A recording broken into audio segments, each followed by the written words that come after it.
They say family is supposed to be your biggest support, but mine treated me like a punchline.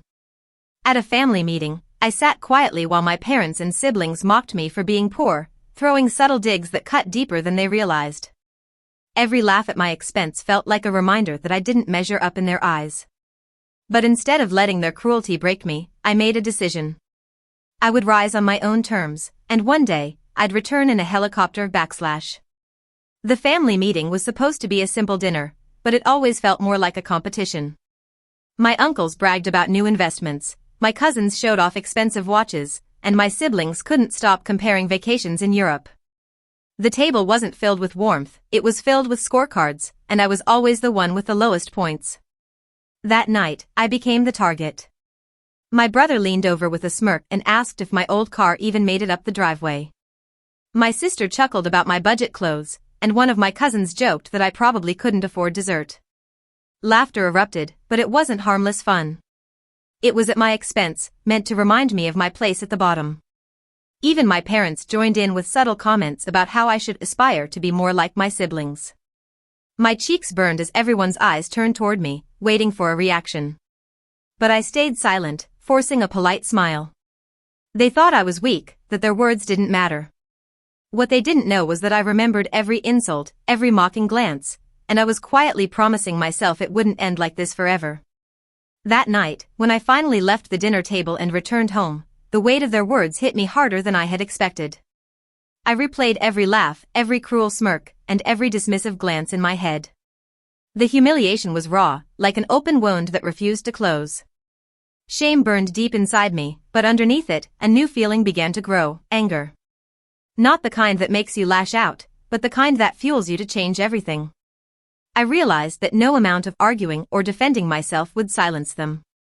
The only way to stop the mockery was to succeed on a level so undeniable that not a single one of them could laugh again. That was the night I made a vow. I would never sit at that table, humiliated and powerless, again. I didn't know exactly how, but I knew I had to start. So I began researching opportunities, reading every book I could, sketching out plans late at night while others slept. I set goals small at first, but each one a stepping stone toward a bigger vision. They thought they'd broken me, but in reality, they had lit the fire that would change my life. The days that followed were anything but easy.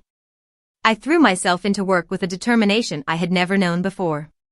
By day, I held down a regular job, but by night, I hustled, taking freelance projects, exploring small side businesses, and devouring every resource I could find on finance and entrepreneurship. Sleep became a luxury I couldn't afford. While my friends went out on weekends, I sat at my desk, eyes burning from late-night research and trial-and-error attempts at building something of my own. The first breakthrough came quietly. A small project I had been nurturing finally turned a profit, not much, but enough to prove I wasn't chasing a fantasy. That tiny spark of success gave me fuel to push harder. Soon, one opportunity led to another, promotions at work, bigger freelance contracts, and eventually the courage to start my own business. What began as a modest venture slowly grew into something remarkable. Clients multiplied, revenues doubled, and I found myself stepping into the role of a leader, an entrepreneur, even an investor. My financial standing transformed in ways my family could never have imagined. And yet, I told them nothing. I let them believe I was still scraping by, still the struggling relative they pitied and mocked.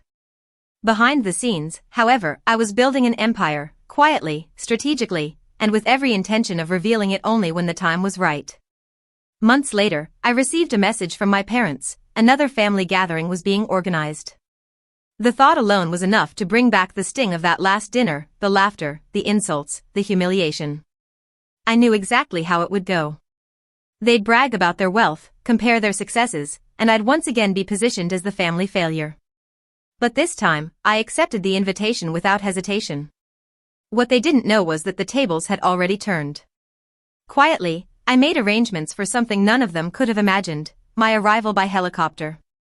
It wasn't about showing off, it was about making a statement they could never laugh away. I kept the plan to myself, telling only a couple of trusted friends.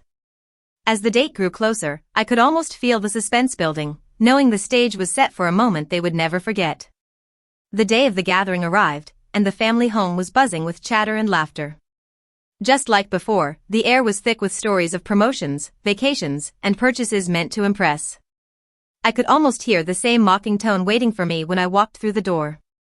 But this time, I didn't take the driveway. It started with a faint rumble in the distance. At first, no one paid attention, assuming it was just traffic or construction. But as the sound grew louder, more heads turned, puzzled. The steady thump of helicopter blades filled the air, and within moments, the wind began to sweep across the backyard, rattling glasses on the patio table. Guests rushed outside, shielding their eyes from the swirling dust. A sleek helicopter descended onto the open field beside the house, kicking up leaves and sending hair whipping across faces. Everyone stood frozen, mouths half open in disbelief. When the doors finally swung open, I stepped out. Dressed sharply, calm and collected, I walked forward as though I had been doing this my whole life. The same family that once mocked me now stood silent, jaws slack, unable to process what they were seeing. The contrast was undeniable, no laughter, no jeers, only stunned silence and wide-eyed stares. For the first time, every eye in that family was on me, not with ridicule, but with a mix of awe, envy, and disbelief. I stopped just a few feet from the stunned crowd, letting the silence linger. Their eyes darted between the helicopter and me, waiting for an explanation. Finally, I broke it. Do you remember the last time we sat together like this? My voice was calm, steady. You laughed at me for driving an old car, for wearing clothes you thought were cheap. You mocked me because I didn't have money. I let the words hang in the air, watching them shift uncomfortably. Then I added, sharp but measured, well, look at me now. A few heads dropped, others avoided my gaze entirely. I wasn't shouting, I wasn't gloating, I didn't need to. Funny how quickly respect changes when numbers in a bank account do. Maybe the lesson here is not to judge someone by what they have, but by who they are. The shame on their faces said enough. The silence quickly shifted into a scramble. My parents forced uneasy smiles, insisting they had always known I'd make something of myself. A few cousins suddenly praised my determination, as though they hadn't laughed the loudest before. Others were less subtle, hinting at investments I could fund or opportunities one might share with the family. But I wasn't fooled. Their sudden affection felt hollow, dripping with self-interest. I kept my responses polite but distant, refusing to offer money or validation.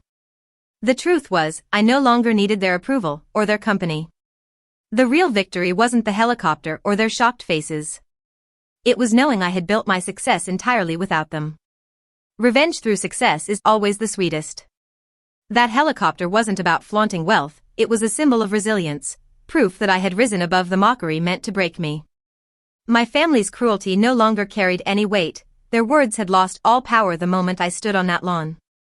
True closure came not from their approval, but from knowing I had built my own worth, brick by brick. Let this be a reminder, never let mockery define you. In the end, success always speaks louder than words.